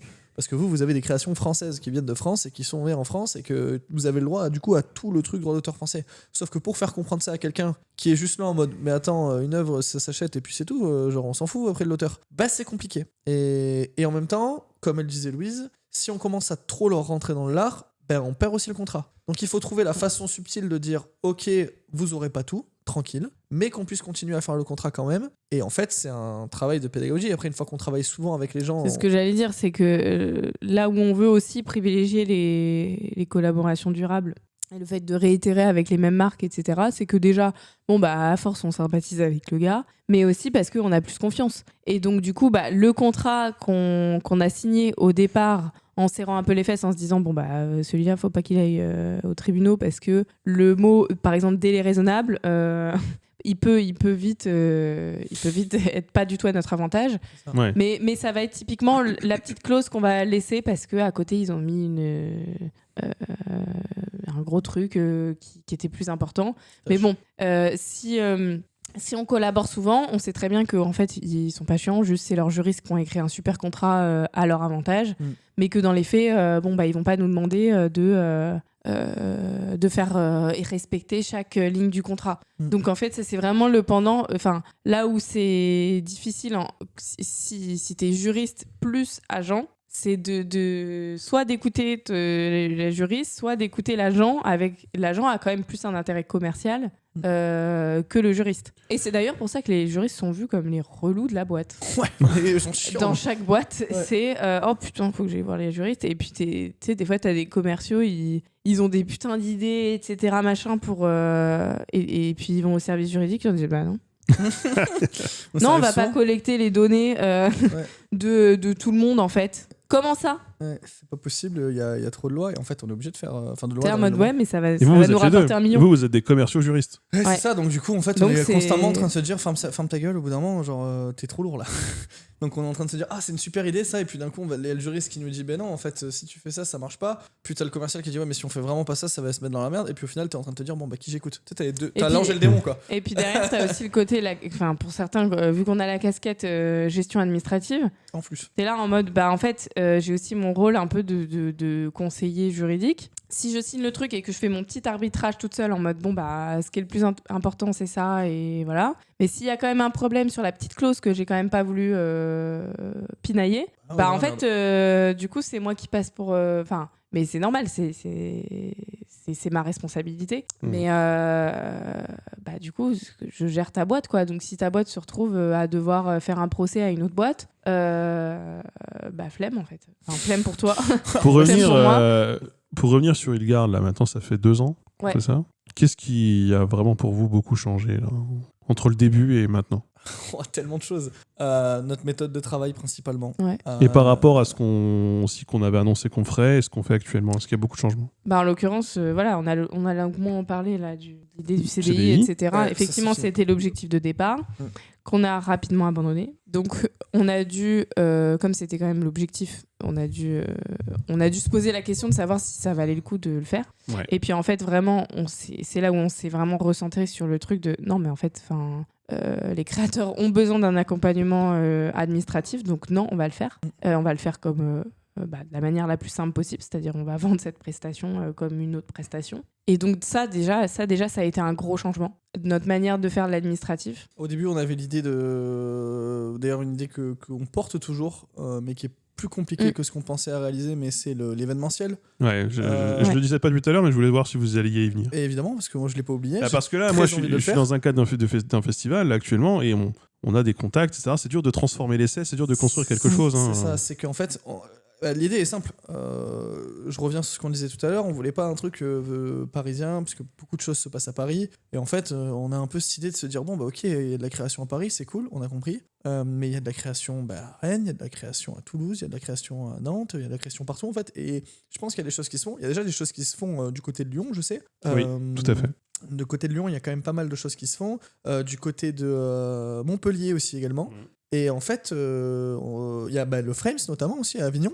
Qui là, pour le coup, est un festival annuel. Un festival annuel. Et en fait, c'est vachement bien qu'il y ait ce genre d'opportunité parce qu'en fait, ça montre qu'aussi, il y a de la création partout, en fait. Oui. Et nous, ces choses-là, on voulait vraiment les créer parce qu'en fait, quand on a créé Ilgard, plus qu'une société dans le sens où on était juste une société de gestion et une agence et tout ça, on s'était également dit, ça serait bien de créer une sorte de communauté, en fait, avec les créateurs avec lesquels on travaille, que ce soit les créateurs, que ce soit les techniciens aussi.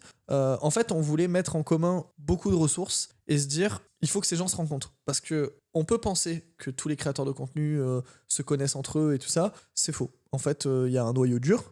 Toi, tu fais partie d'un noyau dur donc, que tu connais bien. Et puis, on s'est beaucoup perdu de vue, beaucoup tous, parce qu'on travaille tous beaucoup plus. Hey. On a tous aussi, pour certains, on a fondé des familles, on a acheté des maisons. On n'a pas du tout les mêmes process de travail, donc on se voit beaucoup moins et on se parle beaucoup moins aussi qu'il y a 5 ou 10 ans. Quoi. C'est ça. Et en fait, il y a aussi beaucoup de créateurs qui rentrent sur le marché également, qui là ne connaissent vraiment personne parce qu'ils n'ont jamais discuté avec un autre créateur de contenu. Ils sont très timides et parfois aussi un peu fans de vous. Ouais, parce que vous étiez là.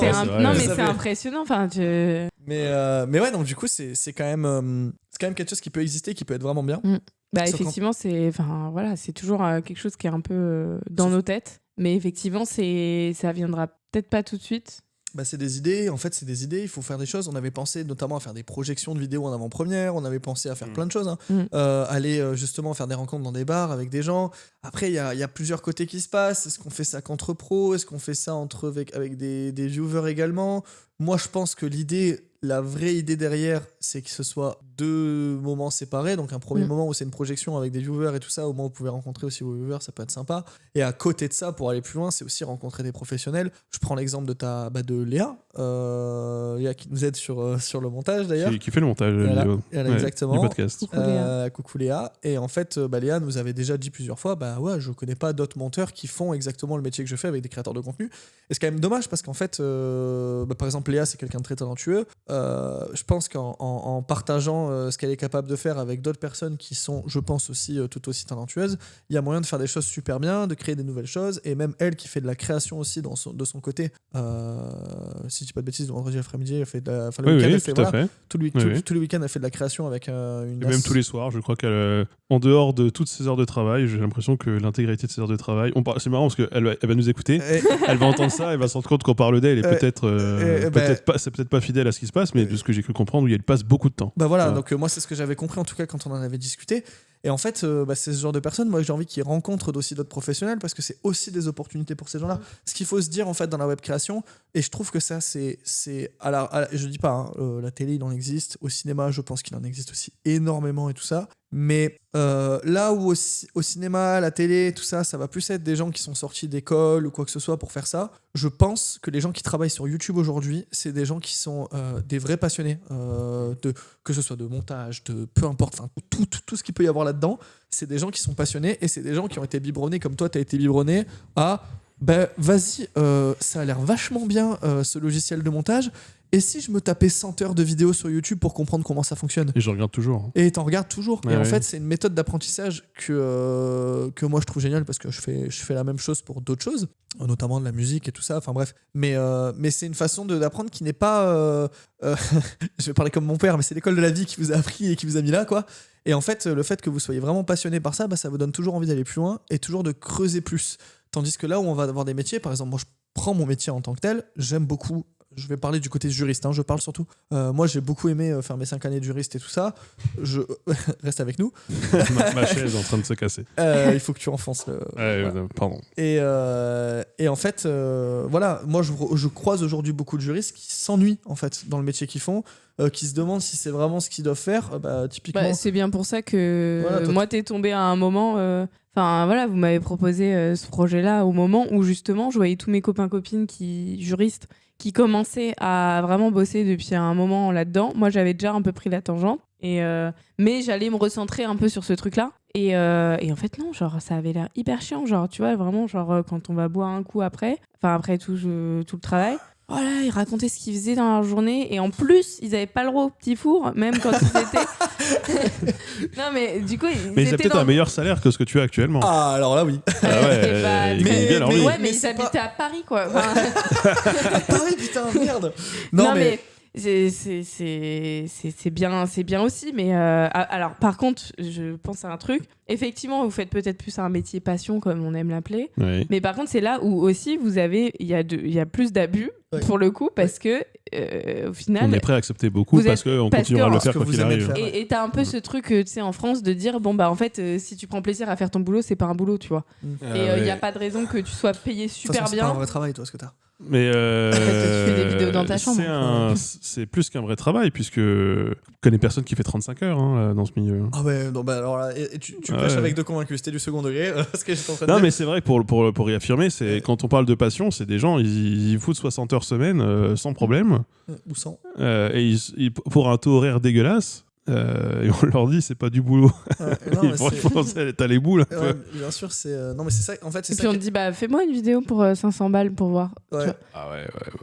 Et c'est là Et c'est ce qui est compliqué en fait. Et ce truc de communauté en fait, c'était super intéressant parce qu'en fait ça permet en fait de pouvoir partager ses expériences, de pouvoir apprendre de nouvelles choses, de pouvoir aussi avoir de nouvelles idées en fait, que ce soit créativement parce qu'en fait vous faites tous un métier créatif, même les techniciens en fait, un monteur finalement il y a de la créativité, il y a besoin de comprendre, il y a besoin d'être un peu en osmose avec le créateur dont tu t'occupes. Enfin, il y a plein de choses qui se passent. Et même si en montant ces équipes-là, moi, je pense qu'on monte des vraies équipes de passionnés. Et en fait, c'est bien que ces gens se rencontrent. Pour moi, quand les gens se rencontrent, nous, on le voit. Hein.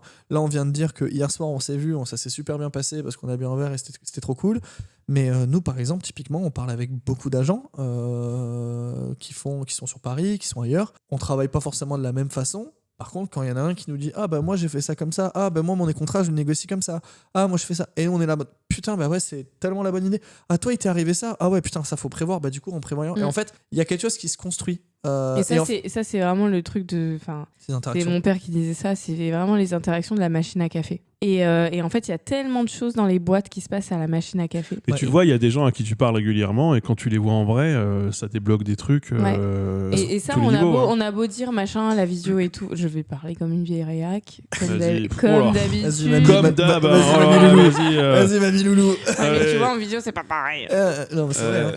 Dit-elle devant une caméra. Ouais, mais on est en vrai là. Tu vois, genre, on se parle en vrai. C'est vrai que si on avait été sur Discord en train de se discuter, on parlerait peut-être pas comme ça. On aurait fait un webinaire. Oh, elle participe à les webinaires. Donc, J'adore. Mais en tout cas, tout ça pour dire que c'est quelque chose qui nous tient très à cœur et c'est vraiment important que ça arrive. On l'a dans un coin de la tête, on l'a toujours pas fait alors qu'on pensait qu'on allait le faire au bout de 3 mois. En vrai, moi j'ai très envie d'avoir des espaces de rencontres, de discussions, ça manque beaucoup. Et puis le Covid a mis aussi un gros coup d'arrêt à une bonne partie des événements qui existaient en la matière ou qui étaient en train de se développer en la matière. Parce que c'était l'époque où il y avait pas mal d'événements qui s'étaient lancés, qui n'ont pas pu être remboursés, qui ont dû fermer, qui n'ont pas pu exister à cause des confinements et tout. Et là, ça commence à repartir. Ouais, mais c'est timide. Et du coup, on a aussi notre carte à jouer pour pouvoir, je pense, recréer des rencontres qui ressemblent à nous, à notre vision, et puis qui ressemblent aussi aux créateurs qu'on gère et qu'on a envie de mettre en avant. Enfin, qu'on le dise aussi. Et même en fait, c'est les créateurs qu'on met en avant, mais en fait, c'est aussi même pas forcément on travaille avec des créateurs comment dire. Il y a des créateurs, par exemple, que toi tu connais, avec lesquels on ne travaille pas, avec lesquels on n'a jamais travaillé, qu'on ne connaît même pas. Mais je pense que c'est intéressant de pouvoir aussi partager, d'échanger avec ces gens-là, tu vois. Au Frames, typiquement, je prends cet exemple-là parce que pour moi, c'était un moment un peu marquant quand même. Mais c'était une des premières fois où je te rejoignais et j'avais tous ces streamers que moi je connaissais. Ah oui, bien sûr. Voilà, cette année. Et en fait, moi, je fais pas partie de votre monde en tant que tel. Parce je faisais pas trop partie de celui-ci. Non, mais d'accord, on se comprend. Mais ce que je veux dire, c'est que je suis pas un créateur de contenu, j'ai pas vécu tout ça et tout ça. Cependant, pour moi, faire mieux mon métier, j'ai besoin de discuter avec des gens qui ont des visions différentes sur ce métier-là. Parce qu'en fait, il y a le bon et le mauvais agent. mais je pense qu'un bon agent, en tout cas, j'en suis convaincu, c'est un agent qui comprend les besoins des créateurs et créatrices. Et en fait, pour comprendre les besoins, il faut pas en parler à un, il faut pas en parler à deux, il faut parler à 10, 20, 30 personnes parce qu'en fait, ils ont tous des vécus différents. Vous avez tous eu, ne serait-ce que par le sujet dont vous traitez, c'est totalement différent. Et d'ailleurs, je peux me permettre, mais à Frames, cette année-là, on s'est retrouvés des soirées dans des Airbnb avec des créateurs, des agents des marques. Ouais. Des institutions. Et c'était quelque chose d'assez fou parce que des journalistes. Non, mais il y avait tout et en fait c'était super intéressant parce que c'est là. Ah mais il y avait tout le monde. c'est là que des ponts se créent en fait parce qu'on se dit putain c'est super intéressant ce que tu fais toi. Ah ouais trop bien bah toi aussi. Et moi des gens que je connais pas j'avais jamais vu. Moi je pense que c'est super important de justement de permettre à ces gens-là de se rencontrer, de trouver des moments pour les rencontrer parce qu'après c'est juste c'est très bizarre de dire allez parlez-vous s'il vous plaît c'est important mais en fait qui font ça. Mais créer des événements. Moi je sais que je parle pas aux gens que je connais pas. Moi. Bah ouais je le sais merci. Bien compris. C'est vrai que t'en as fait la meilleure expérience. Voilà. Mais non, mais c'est voilà, des fois c'est en fait de juste de savoir que parce que moi je peux comprendre, je me mets à votre place. Des fois, je pense que rencontrer vos viewers et tout, c'est cool. En vrai, c'est super cool de savoir qu'il y a des gens qui aiment votre travail et tout ça. Vous l'avez vu, mais c'était encore mon cas aujourd'hui. Oui, voilà. C'était mon cas hier. Voilà, donc c'est cool. Mais après, je peux comprendre qu'au bout d'un moment, des fois, t'es en soirée, vous êtes entre potes, il y a des gens qui arrivent et qui commencent à vous parler. Vous savez pas si c'est un viewer qui risque parce qu'il y en a qui sont très sympas. Parce que alors, il y en a des fois qui sont si un je peu peux me lourds. permettre, et c'est arrivé plusieurs fois à Frame, c'est arrivé. Cette édition, il s'est arrivé l'édition précédente, que je me retrouve avec des potes vidéastes, qui eux-mêmes arrivent toujours, ils sont avec des gens que je connais pas nécessairement. Et là, c'était ce cas-là, par exemple. Et au bout d'un moment, la personne, un pote à moi, va payer. Et je lui fais, mais attends, on n'attend pas votre autre pote qui est là-bas, qui est parti payer. Il m'a dit, mais ce cas-là, on ne connaît pas. Je suis attends. Oui, c'est vrai. Et ça fait 3 heures qu'on est avec. Moi, j'ai parlé j'étais à côté de lui hors pas. Il m'a dit, mais on sait pas comment il est arrivé là. On pensait que c'était quelqu'un que tu connaissais. C'est vrai. Et ça et arrive. Tout le monde se retrouve. Ouais. Mais oui, ça arrive dans beaucoup de soirées de me retrouver. Donc il y a aussi une forme de suspicion parce qu'il y a des gens, tu sais pas. Toi, t'es dans un cadre privé. C'est ça. T'as des gens, tu sais pas qui c'est. Ouais. Ils te parlent comme s'ils te connaissaient, pour certains. Alors qu'en fait, ils ne te connaissent pas, tu ne les connais pas, et peut-être qu'ils vont repartir avec des histoires privées sur toi, qui vont raconter, tu vois, tu sais pas à qui. Donc forcément, ça rend méfiant. Il y a des trucs, effectivement, il faut faire attention dans ce genre d'événements. Ouais. La frontière entre le perso et le pro. Parce que tes collègues de travail, c'est les autres vidéastes. Et qui peuvent être un peu tes concurrents parfois. Qui peuvent être un peu tes concurrents. Et en même temps, tes collègues, c'est aussi les agences, les marques. Au final, tout le monde est collègue. Et en même temps, par exemple, entre créateurs, vous êtes tous, enfin, vous n'êtes pas tous copains, mais voilà, dans le même groupe, il y a ça. À partir de quand tu te mets à raconter des trucs perso? C'est vrai que c'est difficile de faire le distinguo parce qu'en fait, on est tout le temps ensemble. Moi, je sais que les créateurs avec lesquels je travaille, on est tout le temps en train de discuter, en train de machin, en train de ci.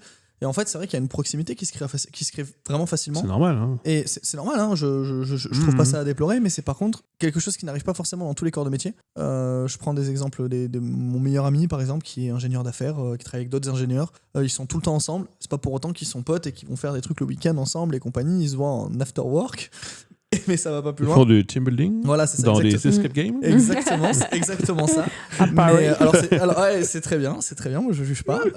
Cependant, moi je vois très vite qu'une proximité se crée. Et je prends notre exemple à tous les deux montés par exemple, mais j'ai été ton agent 2 mois, on était super potes à la fin. Et parce qu'on se voyait souvent, alors on habitait à côté. Insupportable. Mais c'était autre chose, tu vois. Et ça se passe avec quasiment tous les créateurs. Et c'est pour ça que du coup, quelque chose que je pensais pas qui allait m'arriver quand j'ai ouvert Ilgard et qu'aujourd'hui je le ressens, c'est que en fait la frustration quand quelque chose se passe mal, même si le créateur s'en prend à nous, ce qui est normal parce que comme tu disais, on fait le tampon, on est l'intermédiaire et c'est normal, mais en fait ça me frustre énormément parce que moi quelque chose qui se passe mal pour vous, j'ai l'impression que c'est quelque chose qui se passe mal pour un pote en fait. Et en fait c'est un peu ma faute, donc je me sens très le cul merdeux dès que quelque chose se passe mal. Dieu merci, ça arrive pas souvent, mais quand ça arrive, je sais que je le prends vraiment pour moi. Et alors peut-être qu'il faudrait que je fasse la part des choses et que je prenne un peu du recul. Ça, c'est tout l'enjeu de toute façon quand je pense, de ce que je vois d'autres personnes qui montent leur boîte, etc. Il y a le côté effectivement, là t'es un peu ami avec tes clients, etc. Voilà. Mais il y a aussi le côté où en fait tu sais, les copains ils disent c'est pas la boîte de mon daron, donc en fait je rentre à 17h, je m'en fous. Bah ouais, mais toi c'est ta boîte, tu vois. Ouais. Et du coup forcément il y a des trucs qui tu peux pas couper. Surtout quand t'es en télétravail et tout, en fait tu t'arrêtes quand? Mais tu t'arrêtes quand? C'est facile de fermer sa boîte mail. Mais par contre, dans la tête, forcément. Ouais, non, mais je connais ça. C'est facile, moi je reçois les mails sur mon téléphone. Je connais ça. Mais je veux dire, tu peux. C'est mon numéro perso. Tu peux couper en te disant, vas-y, je passe un moment avec mes copains. Tu vois, genre, je vais boire un coup. Mais en fait, juste si t'es arrivé une galère, en fait, comme c'est ta boîte, et après, il y a plein d'autres métiers où c'est ça aussi. Hein, Ah, c'est dès que tu as des responsabilités. Métiers. Mais il y a des métiers où tu arrives un peu plus à couper que d'autres. Est-ce que vous êtes devenu pote aussi avec des gens qui sont du côté marque ? Vous parlez beaucoup du côté créateur. Oui, oh oui. Je pense à Adrien, qui est devenu un très très bon copain. Alors que là, ça fait un petit moment qu'on ne s'est pas vu. Mais Adrien, qui est devenu vraiment un très. Que j'ai vu, moi, que j'ai rencontré. Ouais, on a fait même une conférence avec lui. C'est la raison pour laquelle il est venu. Et c'est vraiment un chic type. Et tu vois, typiquement, je pense que j'aurais pu avoir un peu cet esprit en mode au début, ah ouais, les marques. Parce qu'en fait, finalement, c'est comme ça qu'on nous les vend beaucoup, hein, les créateurs. Il y a un peu une opposition qui se crée entre marques et créateurs. Et je pense que c'est ce gars-là qui m'a fait bien comprendre que c'est pas une opposition, en fait, qu'il y a. Je pense que c'est des façons de. En fait, c'est forcément inégocié parce que, voilà, là, typiquement, quand on parlait dans un autre podcast de c'est le N+1 qui va discuter, machin. En fait, on parlait tellement de façon libre, lui et moi, que je comprenais très bien que des fois, il était très chaud, ça se passait très bien et tout était fait très bien. Juste, son N+1 disait « Ah non, c'est de la merde ». Et du coup, lui, plus ou moins, s'il veut garder son travail, il est obligé de venir me voir et me dire « C'est de la merde ». Sauf que, vu que moi, maintenant, on se connaissait très bien et qu'on était copains et compagnie, des fois, il venait me dire « Écoute, moi, je le pense pas, mais on m'a dit que c'est comme ça, donc du coup, ça peut pas se passer comme ça. » On m'a dit que c'était. On m'avait dit. Mais du coup, et je trouvais ça dommage. Mais en fait, je comprends que tout le monde peut être soumis à ce truc-là. Bon, il y en a qui pensent pas du tout pareil, il y en a qui sont différents. Voilà, nous, ça nous arrive. Je sais qu'on travaille avec certaines personnes où c'est plus compliqué que d'autres. Mais bon, voilà. Mais je pense que c'est grâce à lui que j'arrive à voir le fait que, oui, en fait, on est. Au début, je me voyais que comme un agent de créateur. Parce que c'est comme ça que j'avais créé Ilgard et que je me suis dit que ça allait être comme ça que ça allait être la suite. Et en fait, non. Les agents des deux côtés, on est plus l'intermédiaire, comme tu disais tout à l'heure, parce qu'en fait, tout le monde a des intérêts, et en fait, ça, il faut bien le comprendre. Et je remercie ce gars-là, parce que pour moi, c'est lui qui m'a fait comprendre ce truc-là, tu vois. Et aujourd'hui, on se voit encore. Moi, ouais, je sais que j'ai eu ça. Toi, je sais pas, mais moi, oui. Moi, pas particulièrement. Il y a des marques avec qui ça s'est vraiment bien passé, où t'es contente de recevoir des mails. Mais non, pas de là à devenir amie. Mais ça va peut-être venir. Hein. Après, peut-être que je suis pas aimable. Je pense que t'es pas aimable. Il fallait qu'on t'en parle, Louise. C'est pour ça que c'est la juriste. C'est parce que je retoque trop de clauses, tu vois. Voilà. Ah putain, j'en retoquais moi avec Adrien, le pauvre. Hein. Il me disait, oh putain, tu fais chier. Je disais, ouais, mais je suis obligé, gros. Ouais. Après, c'était très pro, hein, mais bon, après, dès que le travail était fini, on était content d'aller boire un café. Pour continuer sur Ilgard, vous la voyez où la société dans, je sais pas, 2-3 ans ? Qu'est-ce que vous aimeriez qu'on ait accompli ? On se voit où dans 5 ans ? Pas dans 5 ans, dans 3 ans. Déjà, ce serait pas mal parce que moi, de la visibilité, par exemple, j'en ai pas vraiment sur mon activité au-delà de 2-3 ans. Donc, Moi, j'aurais du mal à quantifier au niveau des années. Donner des chiffres et tout. Après, moi, de toute façon, on a un peu la même vision. On veut qu'Ilgard reste à taille humaine. C'est quoi l'objectif / les chantiers en cours qu'on aimerait vraiment voir Alors... Tellement de choses. Voilà, il y a développer le côté administratif, c'est avoir d'autres créateurs. Dont on ça, c'est des choses dont on parlait hier, par exemple. Ouais, d'avoir plus de créateurs au niveau de la gestion de société. Ce qui a été une grande question au départ. Hein. Voilà. Est-ce que on le met vraiment en avant ou est-ce que c'est quelque chose qu'on garde vraiment pour quelques personnes En fait, on s'est rendu compte que, honnêtement, parce que c'est une question que tout le monde nous pose, c'est une question qu'on s'est posée longtemps aussi en vrai, parce qu'on nous dit, quoi vous servez ? Je gérer ma boîte administrativement, ok, mais j'ai les comptables. Moi, c'est ce qu'on me posait tout le temps. Moi, quand j'ai stressé un peu ma boîte et tout ça, parce que ma famille a pas mal d'entrepreneurs, quand je leur disais, bon, voilà, on va faire ça, ils me disaient, mais t'es pas comptable. Et je disais, alors, certes, ouais, ok, mais je fais d'autres choses et tout ça. Et en fait, qu'est-ce qui se passe ? C'est toute cette application qu'on met justement côté juridique. Ça va être... Alors, c'est vrai que la comptabilité, le bilan comptable, je suis pas expert comptable. On n'est pas expert comptable, mais on fait de la compta. Mais de la compta, on en fait énormément. Oui. On fait toute la compta, on fait tous les papiers. Dès qu'il y a quelque chose, même quand c'est du perso, on s'en occupe. Enfin, du perso pour vous, quand c'est de l'autorat ou des choses comme ça. En vrai, c'est considéré comme du perso parce que c'est pas la boîte qui gère ça directement. Mais en fait, ça fait partie un peu du package. On est là pour vous accompagner, mais c'est pour vous accompagner de A à Z dans votre activité professionnelle. C'est pas seulement votre société. Là, par exemple, je pense à d'autres choses, mais on réfléchit à des moyens pour justement optimiser les gains. Il y en a certains qui veulent optimiser au maximum. Il y a des histoires de holding qui se mettent en place. Il y a des choses qui se mettent comme ça. Un comptable le fait aussi, évidemment. Mais à la différence, le comptable va se diversifier dans énormément de secteurs, alors que nous, on est vraiment concentré sur de la web création et on est spécialisé dans la web création. Et en fait, même aujourd'hui, nous, on travaille aussi avec un expert comptable. C'est ce qui se passe en tout cas aujourd'hui. Et cet expert comptable-là, aujourd'hui, on a pris exprès un expert comptable qui ne savait pas ce qu'était la web création. Parce qu'on lui a dit, quand on lui a pitché le truc, c'était nous, on veut quelqu'un qui ne sait pas, parce qu'on veut quelqu'un qui veut apprendre. Parce que pour nous, c'était important, on était aussi en train d'apprendre. Et en fait, il faut savoir que tire pas sur les comptables, il y en a qui sont très très bien.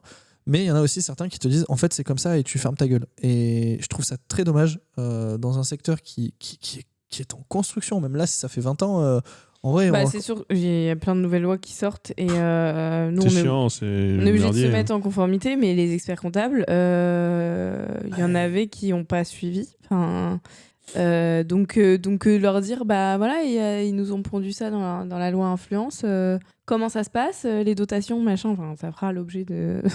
peut-être une FAQ ou un truc comme ça. Ouais, bien sûr. Mais bref, tout ça pour dire que voilà, continuez à développer le côté administratif. Donc si vous êtes un créateur qui a une société ou qui veut avoir une société qui génère suffisamment de revenus et qui n'a pas envie de s'en occuper, on peut se parler. Donc il y a ça, il y a développer l'agence aussi. Enfin voilà, remplir un maximum d'espace publicitaire pour tout le monde. Déjà, on sera très content. Moi, je trouve que ce serait quelque chose de cool, genre un peu un fait d'armes, au fait, qu'on arrive à nous faire rentrer une marque sur ce marché-là, alors qu'elle n'y avait jamais été avant. Et que nous, on y arrive et que nous, on l'accompagne. Ça, moi, je peux y arriver. Enfin, j'y suis déjà arrivé sur Instagram parce que c'est moins cher. Enfin, tu peux commencer à... Oui, c'est plein de microtransactions. Ouais, voilà. Et du coup, il y a pas mal de marques qu'on va chercher des plus petites ou plus régionales. Ça, on l'a fait un peu. Mais pour le coup, ça... je sais qu'on est passé pas loin de le faire. On est passé pas loin de le faire. On est passé pas loin de le faire, justement, de gérer la communication sur le territoire français d'une marque. Quelque chose de connu. Ouais, quelque chose de bien. En vrai, c'était vraiment quelque chose de bien. Après, bon, c'est sûr qu'ils ont eu des process en interne qui étaient un peu différents et tout ça. Mais on avait des discussions qui étaient quand même assez avancées pour que ça se fasse.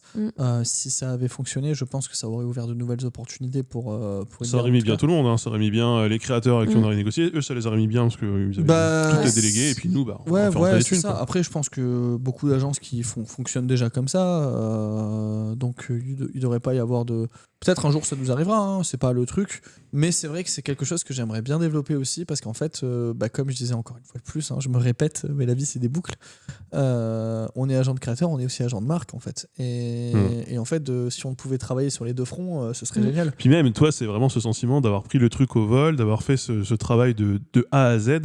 Du démarchage de la marque à l'emmener au créateur à ce qu'il y ait un produit fini sur la... Et c'est hyper intéressant. Tu vois, t'as toute la chaîne de production, quoi.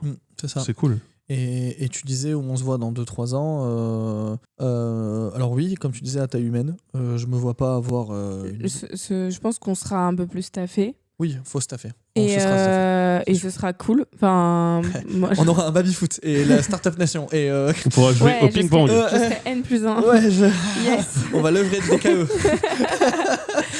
Mais oui, forcément, voilà, rester à taille humaine. Enfin, après, on n'a pas envie d'être des méchants patrons. Mais se staffer un peu, avoir des locaux, peut-être. Moi, j'aimerais bien. Ouais, ça, faudra qu'on décide d'une ville déjà. Pour qu'on ait une machine à café. Ouais, faut qu'on décide d'une ville avant tout ça. Marseille, c'est super. Ouais, c'est le problème d'être réparti. Voilà. Et mais par contre, ouais, c'est sûr qu'après, il y a beaucoup de choses. Moi, je sais que j'aime ce que je fais parce que j'ai l'occasion de discuter avec chacun des créateurs avec lesquels je travaille. C'est important pour moi. Genre d'aller voir comment ils se sentent, comment ça se passe. En fait, c'est un accompagnement. Tout à l'heure, dans un autre, j'ai pu dire justement que c'était qu'un accompagnement commercial qu'on faisait. Mais en fait, c'est un peu plus que tout ça. Il y a aussi un accompagnement moral. Il y a plein de choses qui se font parce qu'en fait, ouais, on est agent, mais des fois, je me retrouve aussi à être psy. Je savais pas que j'avais les compétences. Enfin, je les ai pas en vrai, honnêtement. Tu les as pas? Non, je les ai pas du tout. Mais des fois. Non, mais on est un peu le point de contact. Enfin, voilà, on est un peu la première personne. Seule personne, et c'est pas sans prétention, avec qui parfois un créateur parle dans la journée, parce que juste on est obligé de se faire un appel pour parler de la prochaine sponsor ou nanana. Au final, si ta dernière vidéo elle a pas fait les stats que t'attends, machin, que du coup t'es content et t'as envie de partager, quoi. Voilà, et du coup en fait, moi je suis content des stats de ma dernière vidéo. Ouais, après t'avoir dit que j'étais pas content des stats de ma vidéo d'avant. Les deux pas contents.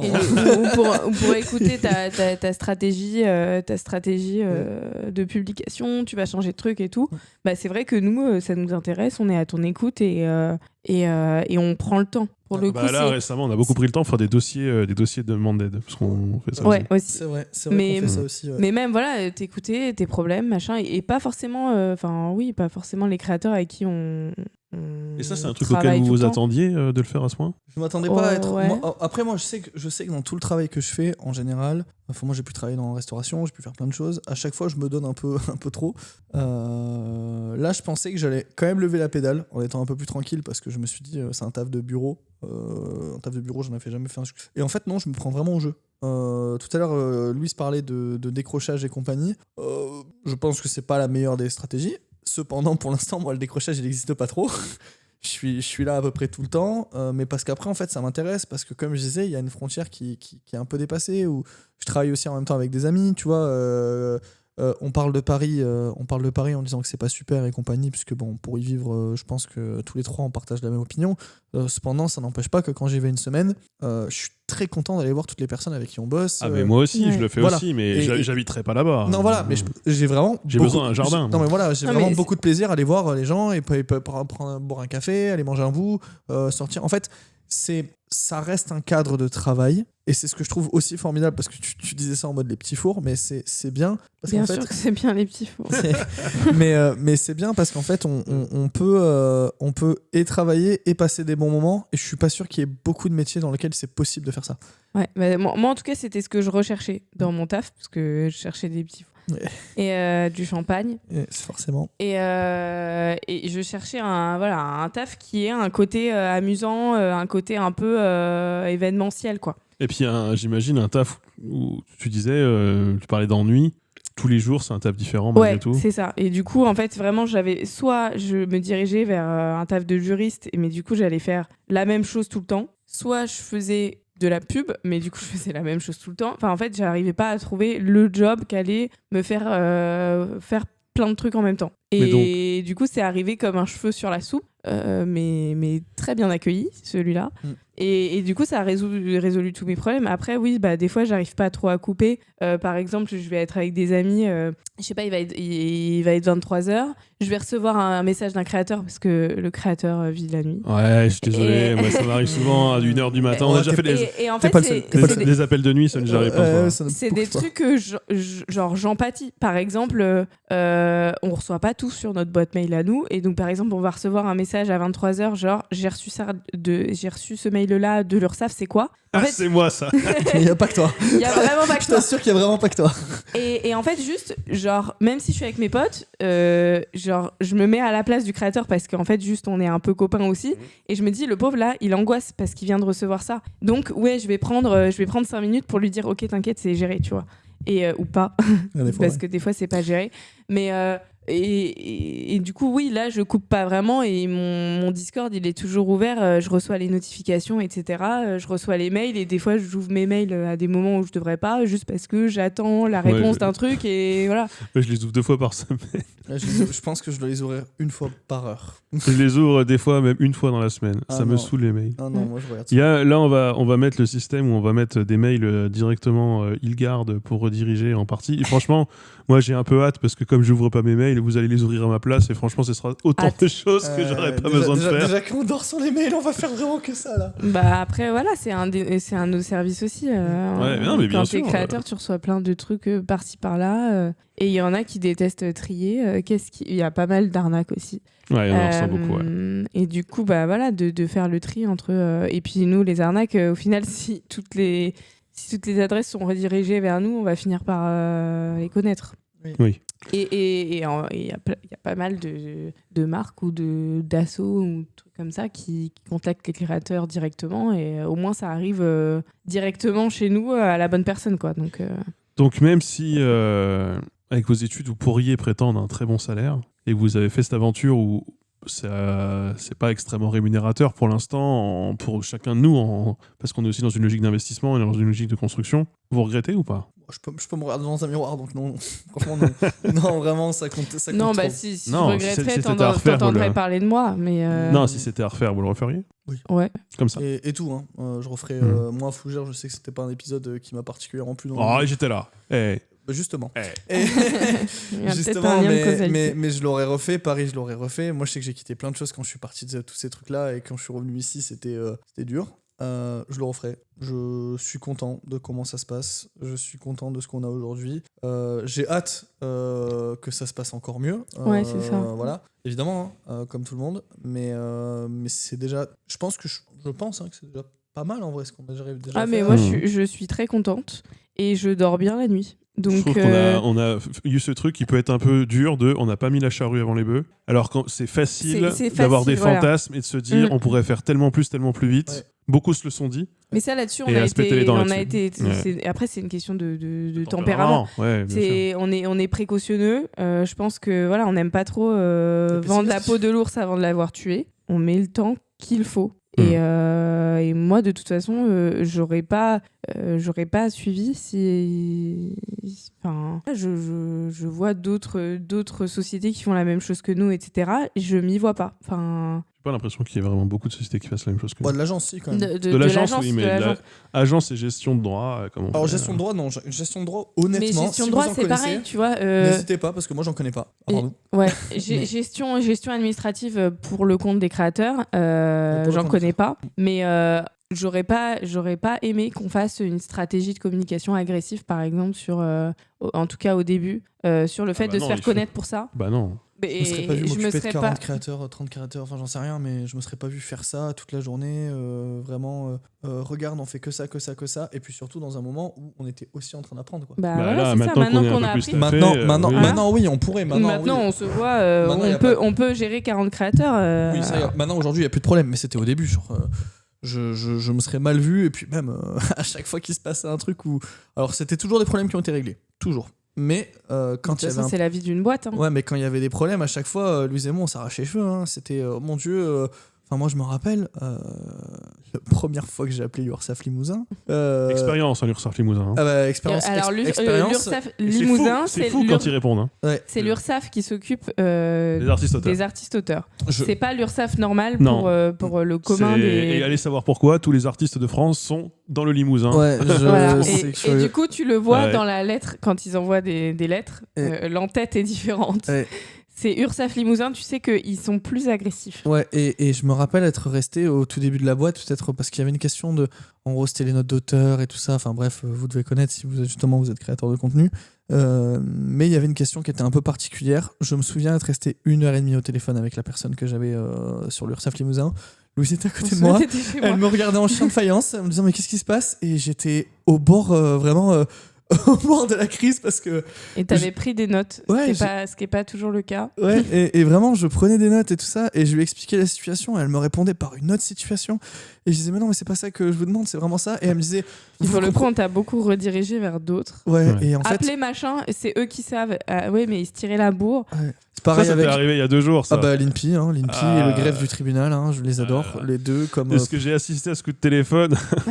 Il appelle le greffe, il lui dit il faut appeler l'INPI, et l'INPI t'ont dit d'appeler le greffe. Ah, j'en peux plus de les appeler ces gens-là. Là. C'est et en plus ils surfacturent en plus. Et ça c'est des choses qu'on épargne aux créateurs. Ouais. Beaucoup. Et c'était un temps fou d'économiser pour les créateurs, de perdu pour moi.